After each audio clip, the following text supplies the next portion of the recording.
Ang nakaraan, matapos tabla ng iniinom na alak si Mang Rupo, lumakas ang loob nitong pumasok ng bar at sitahin kung anong nangyari doon. Sinabi ni Belen na iniligtas siya ni Guido Mortal kay Dabo kaya galit nitong pinalayas ang pangkat ni Dabo na nag-iwan ng pagbabanta. Samantala, pinagalitan ng mayor ng San Isidro ang tauhan niyang si Dabo at pinababalik para resbakan at tiyaking buhay o patay si Guido Mortal. Dito umentra si Norte na pistolero ng San Isidro. At ngayon sa pagpapatuloy ng ikawalong kabanata ng ating cinecomic seryeng Guido Mortal.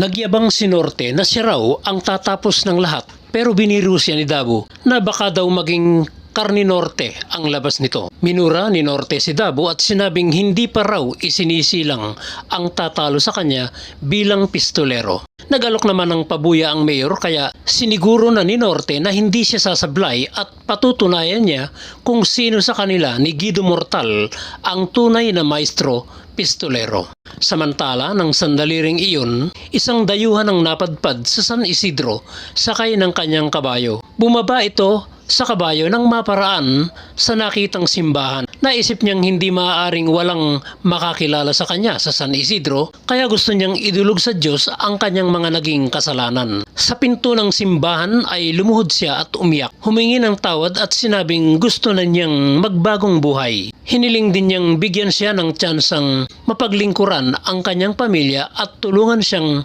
makita ang kinaroroonan ng mga ito. Nagsisisi na raw siya sa kanyang mga kasalanang ginawa. Sinabi rin niyang alam niyang marami siyang kaaway at nanganganib ang kanyang buhay kaya hinihiling niyang lingapin siya ng Diyos. Habang sakay ng kanyang kabayo ay kabadong-kabado ang lalaki. Naparaan siya sa bar ni Mang Rupo kaya bumaba siya ng kabayo para kumain. Pero hindi pa siya nakakapasok sa pinto ng bar ay bigla niyang narinig ang tinig ni Norte na tinawag siyang maestro pistolero at sinabing may pabuyang nakapatong sa kanyang ulo. Umanda si Norte sa pagharap ng lalaking napagkamalan niyang si Guido Mortal. Ano ang kahihinatnan ng duelo ni Norte na pistolero ng San Isidro at ng dayuhang pistolero rin pero nagsisisi na sa kanyang mga nagawang kasalanan? Abangan ang nakasasabik na tagpo sa ikasyam na kabanata ng ating cinecomic seryeng Guido